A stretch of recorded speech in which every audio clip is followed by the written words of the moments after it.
Hello दोस्तों, स्वागत है आपका हमारे YouTube चैनल में। देखिए, प्राचीन इतिहास में चर्चा चल रही थी संगम वंश या संगम साहित्य की। और संगम साहित्य में जो है 3 राजवंशों का वर्णन मिलता है, चोल, चेर और पांड्य शासकों का वर्णन मिलता है। और आपको पता है 3 जो है संगम जो है 3 जो है 3 जो है संगम हुए थे। और संगम का अर्थ क्या होता है? मिलन है। तो पहला जो है संगम हुआ था पांड्य राजाओं, तीनों जो है पांड्य राजाओं ने करवाया था। और पहला किसकी अध्यक्षता में हुआ था? अगस्त ऋषि की अध्यक्षता में हुआ था। और कहाँ पे हुआ था? मदुरै में। ठीक है। फिर दूसरा संगम हुआ था जो है कपाटपुरम में। और किसकी अध्यक्षता में? अगस्त ऋषि की अध्यक्षता में हुआ था। और तीसरा हुआ था कहाँ पे? फिर उत्तरी मदुरा में हुआ था। ठीक है। और इसकी अध्यक्षता की थी किसने? नकीरर ने की थी। ठीक है। ये 3 संगम हुए थे। फिर हमने बताया था संगम साहित्य भी इस समय लिखे गए थे। तो बताइए जरा, शिल्पाधिकारम किसकी रचना है? इलंगो आदिगल की। मणि मेखलय किसकी है? शीतलय सत्यनार की है। और आ जाए तिरुवल्लुवर किसकी है? कुरल की है। और एक व्याकरण ग्रंथ कौन सा है बताइए जरा, जो द्वितीय संगम में लिखा गया था? तोलकाप्पियम। और इसके लेखक कौन है? तोलाक्पियर है। ठीक है। तो ये कई पुस्तकें हैं जिन्हें जो है संगम साहित्य में पूछा भी जाता है।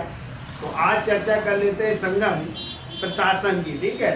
तो संगम प्रशासन में जो है जो राजा होते थे, तो राजा का पद क्या होता था? वंशानुगत होता था। यानी पिता के बाद ही कौन? पुत्र उत्तराधिकारी बनते थे। और राजा जो है कई उपाधियां धारण करते थे। ठीक है।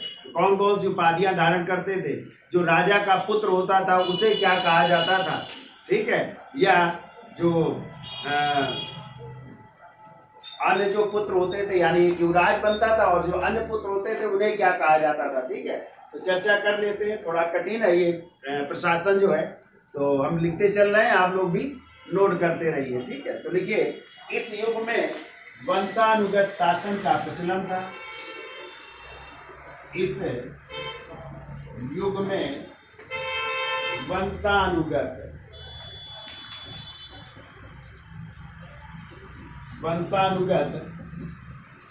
शासन का प्रचलन था। देखो, राजा कई उपाधियां धारण करते थे। राजा कई उपाधियां धारण करते थे। जैसे कौन कौन सी उपाधियां धारण करते थे? तो जैसे लिखिए, देवता या राजा कहा जाता था इन्हें। जैसे लिखिए, मन्नम की उपाधि धारण करते थे। मन्नम। ठीक है। फिर वेतन की उपाधि धारण करते थे। वेतन। फिर कार्वेन की उपाधि धारण करते थे। कार्वेन की उपाधि धारण करते थे। फिर इरैयन की उपाधि धारण करते थे। इरैयन। और अधिराज की उपाधि धारण करते थे। इसके अलावा जो है देवता व राजा की उपाधि भी धारण करते थे। देवता व राजा की उपाधि धारण करते थे। ठीक है। अब कहते हैं राजा का जो जन्मदिन था, अगला पॉइंट लिखिए, राजा का जन्मदिन प्रति वर्ष मनाया जाता था। प्रति वर्ष मनाया जाता था।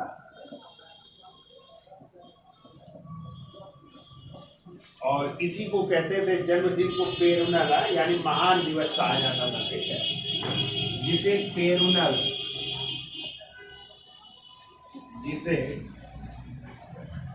पेरुनल कहते थे।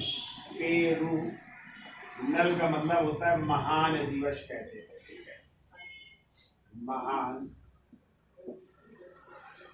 दिवस कहते थे।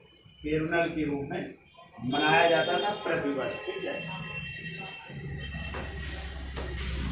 अगला पॉइंट देखो, तमिल ग्रंथों में तमिल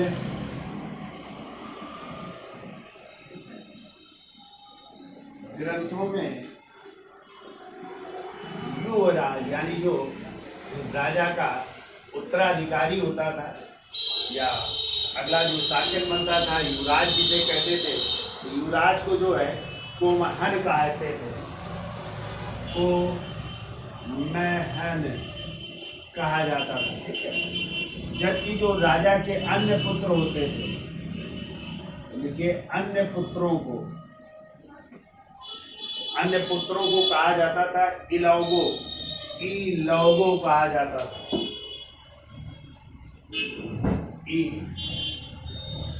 इलौगो कहा जाता था।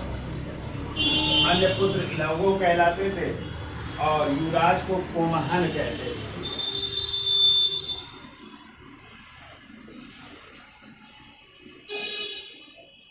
अगला पॉइंट लिखो, तमिल ग्रंथ पुरनानूर में, देखिए तमिल ग्रंथ है पुरनानूर में,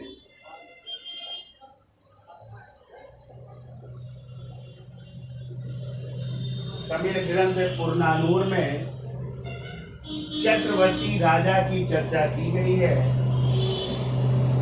चक्रवर्ती राजा की चर्चा की गई है। चक्रवर्ती राजा की चर्चा की गई है और राजा प्रतिदिन अपनी सभा, राजा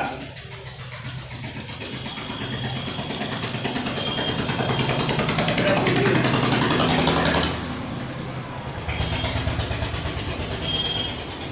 अपनी सभा, और सभा को कहते थे नलवय, प्रतिदिन अपनी सभा या नालवय में है, नालवय तो तमिल नाम है, थोड़ा कठिन है। तो राजा प्रतिदिन अपनी सभा यानी नालवय में प्रजा के कष्टों को सुनता था। नालवय में प्रजा के कष्टों को सुनता था।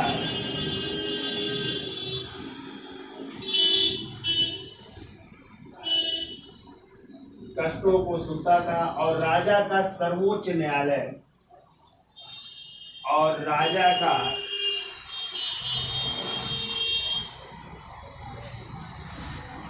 सर्वोच्च जो न्यायालय होता था वो मनरम कहलाता था, ठीक है।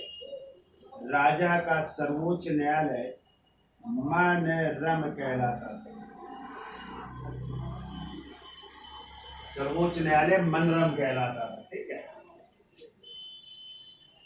अगला पॉइंट के, राजा की शक्ति पर 5 परिषदों का नियंत्रण था। इतना लिख लो, फिर हम बिगाड़ देते हैं।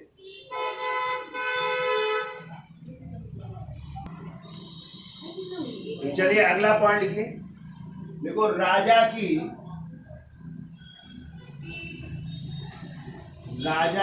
परिषद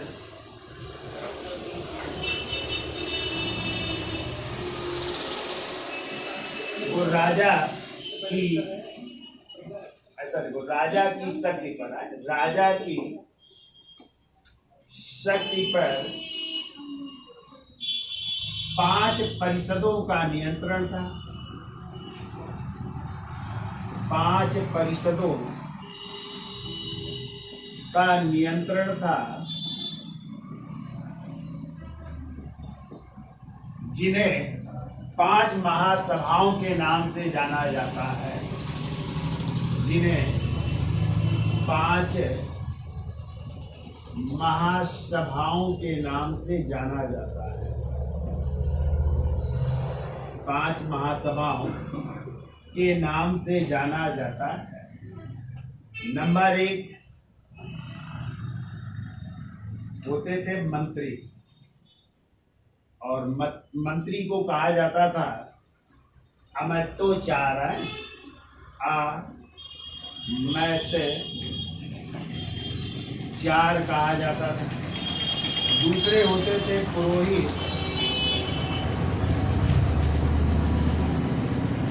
पुरोहित और पुरोहित को पुरोहितार कहा जाता था।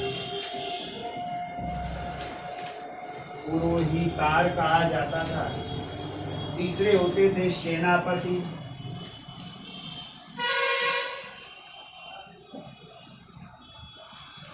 और सेनापति को सेनापतियार कहा जाता था।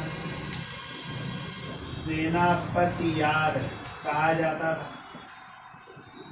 चौथे होते थे दूत या राजदूत। दूत या राजदूत होते थे, जिन्हें दूतार कहा जाता था। और पांचवे होते थे गुप्तचर।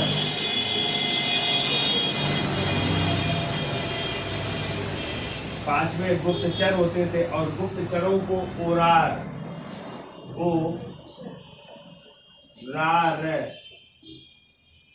या इन्हीं को वह भी कहते थे। ओरार या वह कहा जाता था। ठीक है, तो ये 5 प्रकार की जो है परिषदें थी और इन 5 सभाओं का नियंत्रण था। मंत्री जिसे अमात्याचार कहते थे, पुरोहित पुरोहितार कहते थे, सेनापति को सेनापतियार कहते थे, दूत या राजदूत को दूतार कहते थे, गुप्तचर को ओरार या वह कहते थे। ठीक है, फिर को राजा के महल पर सशस्त्र महिलाएं तैनात रहती थी। अगला पॉइंट लिखो, राजा के महल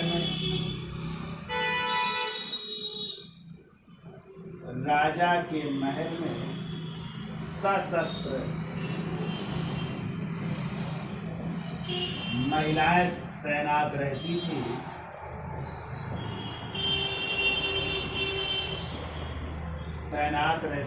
यानी महिलाएं जो है शस्त्र लिए हुए महल में जो है तैनात रहती थी, उनकी सुरक्षा की जिम्मेदारी।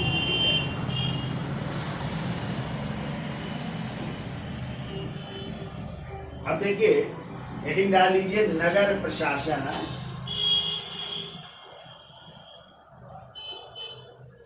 कितना लिख गया?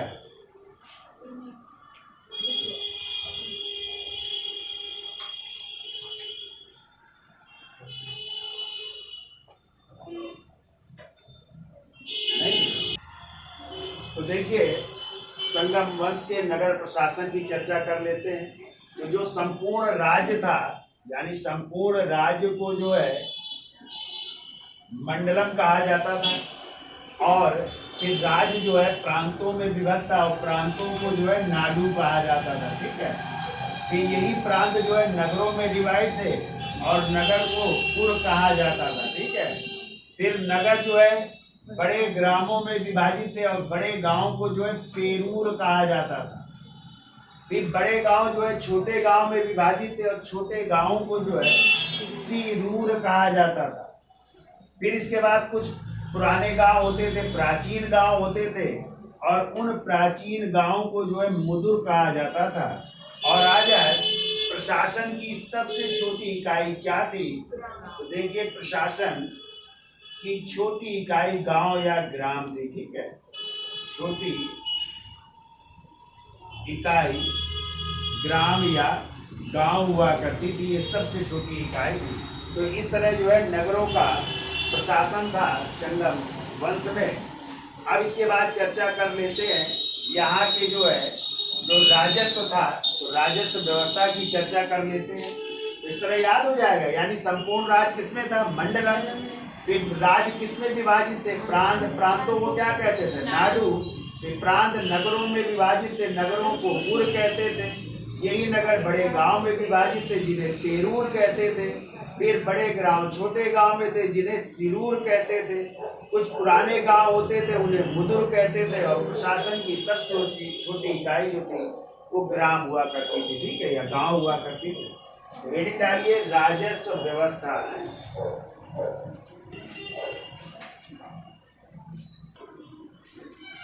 तो देखिए संगम युग की राजस्व व्यवस्था, तो प्रमुख स्रोत क्या था? भूमि कर था। जो भूमि से टैक्स मिलता था, भूमि कर को क्या कहते थे? कुडमय कहते थे या करय कहते थे या इरय कहते थे। ठीक है, ये भूमि कर होता था। भू राजस्व, और भू राजस्व को क्या कहते थे? कराई कहते थे। और भू राजस्व जो है उत्पादन का कितना 1/6 भाग लिया जाता है, चाहे वो मौर्य काल में रहा हो या आगे आप लोग पढ़ोगे तो गुप्त काल में 1/6 से 1/4 तक हो गया था। तो या तो आंसर गुप्त काल में 1/6 मिलेगा या 1/4 मिलेगा। तो लेकिन यहाँ पे कितना 1/6 था। फिर आ जाए भूमि मापन की इकाई, ये कई बार पूछी गई है कि संगम युग में भूमि मापन की इकाई क्या थी? तो एक तो थी माँ और दूसरी क्या थी? वेली थी है। और एक वेली बराबर जो है 6 एकड़ के होता था। ठीक है। फिर पथकर, जानते हैं पथकर का मतलब? रोड टैक्स, ठीक है, या टोल टैक्स जैसे आज दिया जाता है ना, तो उसको क्या कहते थे? उल्गु कहते थे। क्या कहते थे? उल्गु कहते थे पथकर को। सीमा शुल्क, आपने देखा होगा जब कोई बॉर्डर एरिया से प्रवेश करते हैं ना तो सीमा शुल्क लगता है ना, तो सीमा शुल्क को कहते थे सुगम। क्या कहते थे? सुगम कहते थे। फिर राजा को दिया जाने वाला शुल्क, जो राजा को प्राप्त होता था शुल्क, उसे कहते थे कुडमय पादु या पादुवाड़ु कहते थे। ठीक है, कुडमय पादु या पादुवाड़ु कहा जाता था। फिर जो बलपूर्वक जो है प्राप्त किया जाने वाला उपहार, यानी दूसरे राजाओं से जब पराजित होते थे उनसे लिया जाता था उपहार, तो उस उपहार को क्या कहते थे? इरादू कहते थे। ठीक है, यानी जबरदस्ती किसी से जो उपहार लिया जाता था उसे इरादू कहा जाता था। और फिर युद्ध में लूटा गया माल क्या कहलाता था? तो युद्ध में लूटे गए माल को इरय या इरई कहते थे। ठीक है, इसका स्क्रीनशॉट ले लो और इसको नोट कर लीजिए इतना। और आगे चलते हैं सैन्य व्यवस्था है। तो देखिए सैन्य व्यवस्था संगम युग की कैसी थी? तो चतुरंगड़ी सेना का उल्लेख मिलता है। और चतुरंगड़ी सेना में कौन कौन सी होती थी? एक तो होती थी पैदल सैनिक होते थे, तो पहला हो गया पैदल सैनिक। दूसरी हस्ती सेना यानी हाथियों की सेना थी, तो हाथियों की सेना थी।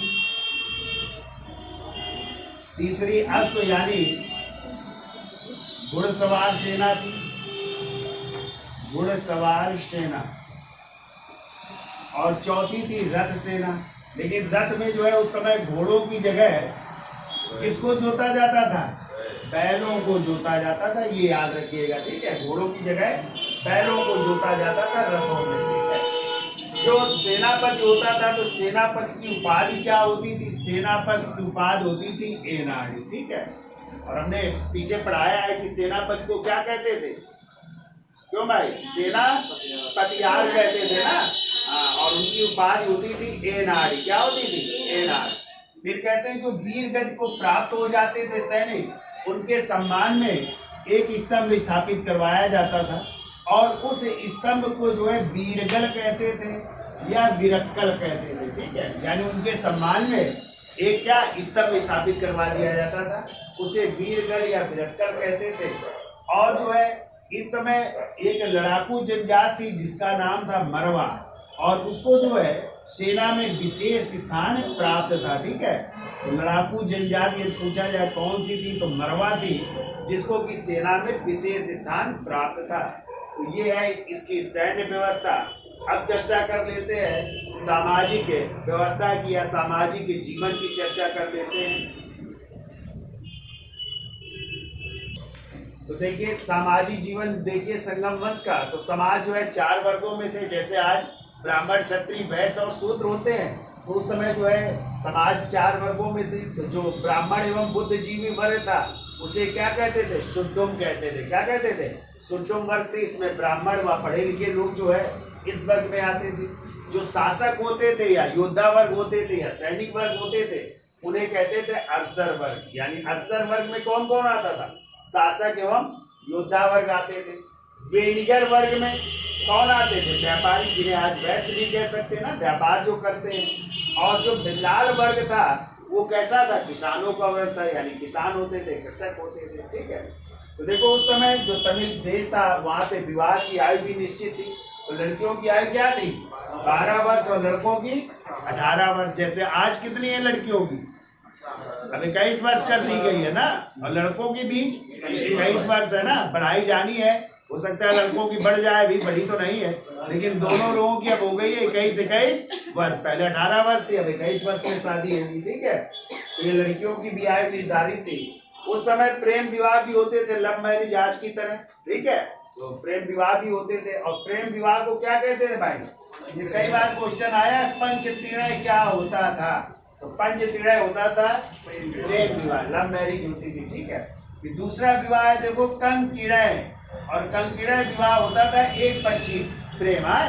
नहीं, कुछ बच्चे होते हैं प्यार करते रहते हैं। ठीक है, कुछ लड़कियां होती हैं बच्चों से एक तरफा प्यार करती है। ठीक है, हाँ, लेकिन बाद में शादी नहीं हो पाती है। तो एक पक्षी प्रेम था, जिसे क्या कहते थे? कंकीर्ण कहते थे। इस समय सती प्रथा का भी प्रचलन था, यानी पति की मृत्यु के बाद जो है पत्नियां क्या हो जाती थी? सती हो जाती। और इसकी कहानी आप लोगों ने पढ़ी थी ना, कोवलन एक नहीं थे, और कोवलन की पत्नी कौन थी? कण्वगी, जो पति की मृत्यु के बाद क्या हो गई थी? सती हो गई थी। ठीक है, तो इसीलिए जो है पत्नी पूजा भी वहां के राजा ने प्रारंभ की थी ना, जिसे कण्वगी पूजा भी कहते हैं, पढ़ा है ना पीछे। तो सती प्रथा का भी प्रचलन था उस समय। दरबार भी लगते थे, और कहते दरबार में गायकों के साथ नर्तकियां भी नाचा करती थी, और इन नर्तकियों को कहते थे पाणन कहते थे या बिडेलियर कहते थे। ठीक है, तो नाचने वाली जो नर्तकियां होती थी उन्हें पाणन या बिडेलियर कहा जाता था। अब इसके बाद चर्चा कर लेते हैं आर्थिक जीवन कैसा था संगम वंश का। तो हेडिंग डाल लीजिए आर्थिक जीवन। तो देखिए संगम वंश में जो है आर्थिक जीवन कैसा था। तो यहाँ पे 5 प्रकार की भूमियां थी, और ये भूमियां कैसी थी? तो पहली भूमि थी मरुधम। तो मरुधम वो भूमि होती थी जो उपजाऊ होती थी और कृषि के लिए उपयोगी होती थी, यानी इसमें कृषि कार्य बहुत अच्छा होता था। दूसरी भूमि थी कुरुज, और कुरुज वो भूमि थी जो पर्वतीय क्षेत्र में थे, यानी पर्वतीय इलाकों की भूमि थी, वो कुरुज कहलाती थी। तीसरी थी मुल्लय, मुल्लय वो भूमि थी जहाँ पे चारागाह भूमि थी, जहाँ पे जानवर या जो दुधारू जानवर थे वो चारा गाह जाते थे, चराई के लिए जाते थे, या इसी को कह सकते हैं वन प्रदेश की भूमि, वो कहलाती थी मुल्लय। ठीक है, चौथी भूमि थी नेथल। नेथल वो भूमि होती थी जो समुद्र तटीय जो इलाके की भूमि होती थी, वो कहलाती थी नेथल, यानी समुद्र के किनारे की भूमि नेथल कहलाती थी। और पांचवी थी पालय या पलाई भूमि, ये होती थी शुष्क भूमि। कैसी भूमि होती थी? शुष्क भूमि होती थी। तो ये 5 प्रकार की जो है भूमियां थी, इसको याद रखिएगा। अब देखिए यहाँ का उद्योग धंधे कैसे थे, उद्योग व्यवसाय कैसा था। तो संगम युग का प्रमुख जो उद्योग था वो था वस्त्र उद्योग। ठीक है, और वस्त्र उद्योग में सूती कपड़ों का यहाँ पे बनाए जाते थे, और इसके लिए प्रमुख जो केंद्र थे वो याद रखिएगा, एक था उरैयूर और दूसरा था मदुरा। यानी सूती वस्त्रों के लिए प्रमुख ये स्थान थे जहाँ पे सूती वस्त्र बनते थे। एक उरैयूर था और दूसरा क्या था? मदुरा या मदुरई था। ठीक है, जबकि बंदरगाह यदि बात की जाए कि कौन कौन से राजवंश के कौन कौन से प्रमुख बंदरगाह थे, तो देखिए चोल शासकों का प्रमुख बंदरगाह था पुहार, और पुहार या कावेरी पत्तनम भी कह सकते हैं। ठीक है, ये बंदरगाह थे। जबकि पांड्य शासकों के बंदरगाह थे सालयूर बंदरगाह था, और एक कोरकई बंदरगाह था। कोरकई को कालची भी कहते हैं, और कहते हैं ये मोतियों के लिए प्रसिद्ध था। ठीक है, यहाँ से मोती प्राप्त होते थे, तो मोतियों के लिए कालची बंदरगाह कई बार पूछा गया, तो मोतियों के लिए प्रसिद्ध था। जबकि चेरों के प्रमुख बंदरगाह थे तोंडी बंदरगाह था, मुसरी बंदरगाह था, और एक बंदर नाम से जो है बंदरगाह था। तो ये जो है 3 बंदरगाह थे चेर राजवंशों के प्रमुख बंदरगाह। ये 2 बहुत पूछे गए हैं, तोंडी और मुसरी है, याद रखिएगा। तो ये यहाँ के प्रमुख बंदरगाह थे। अब चर्चा कर लेते हैं यहाँ का धार्मिक जीवन कैसा था। तो अंतिम हेडिंग डाली। तो देखिए धार्मिक जीवन देख लीजिए। तो धार्मिक जीवन में जो है संगम युगीन जो है कहते हैं धर्म को उत्तर भारत से दक्षिण भारत में जो है फैलाने का श्रेय दिया जाता है। एक तो अगस्त ऋषि और दूसरे हैं कौटिल्य ऋषि को दिया जाता है। ठीक है, यानी उन्होंने धर्म को उत्तर से दक्षिण भारत में फैलाने का कार्य किया। और कहते हैं दक्षिण भारत के जो प्रसिद्ध देवता थे या सुप्रसिद्ध जो देवता थे वो थे मुरुगन। और मुर्गन को वेलन भी कहते हैं या इन्हीं को सुब्रमण्यम भी कहते हैं। ठीक है, तो मुर्गन, वेलन या सुब्रमण्यम ये यहाँ के प्रसिद्ध देवता थे। और जो मुर्गन देवता थे, इनका यदि प्रतीक आ जाए, इनका प्रतीक क्या था, तो इनका प्रतीक था मुर्गा। मुर्गा या इन्हीं को क्या कह सकते हैं, कुक्कुट है। तो ये प्रतीक था मुर्गन का। ये भी कई बार पूछा गया है कि मुर्गन का प्रतीक क्या था, तो मुर्गा या कुक्कुट था। जबकि मरियम्मा जो थी ये चेचक से संबंधित शीतला माँ थी और इन्हीं को जो है परशुराम की माँ भी कहते हैं। ठीक है, तो मरियम्मा जो है चेचक की माता थी या चेचक से संबंधित शीतला माँ थी। तो नहीं लोग चेचक निकल आते थे तो उनकी माँ मरियम्मा कहलाती थी। ठीक है, जबकि विष्णु का जो है तमिल रूप जो रूपांतरण है वो है तिरुमल, यानी विष्णु को क्या कहा गया है, तिरुमल कहा गया है। ठीक है, कोरकाई जो है ये विजय की देवी थी, कोरकाई विजय की देवी थी। कणगी जो थी ये पवित्रता की देवी थी। चेलम्मा या एलम्मा ये सीमा की देवी थी और इन्हीं को भैंसे की बलि भी दी जाती थी। ठीक है, और मायोन जो है ये गोप या गायों के प्रिय देवता थे। गोप का मतलब जो गायों को पालते थे उनके प्रिय देवता कौन थे, मायोन कहलाते थे। ठीक है, फिर इसके बाद जो है कहते हैं इस काल के लोग जो है कर्म, पुनर्जन्म एवं भागवत पर विश्वास करते थे। कहते थे जैसा कर्म करेंगे उसी के अनुसार हमारा पुनर्जन्म होगा। और कहते हैं जब किसी की मृत्यु हो जाती थी तो उनको दफनाया भी जाता था और उनको जलाया भी जाता था, यानी दफनाने और जलाने की प्रथा संगम युग में प्रचलित थी। तो इस तरह ये जो है संगम काल की जो है प्रशासनिक व्यवस्था है, थोड़ा कठिन है। कई बार पढ़ने का प्रयास करिएगा तो याद हो जाएगी, तो एक आध क्वेश्चन आ जाते हैं। ठीक है, तो आज के लिए इतना रखते हैं। तो वीडियो अच्छा लगा हो लाइक करें, शेयर करें, सब्सक्राइब करिए और देखते भी रहिए। धन्यवाद।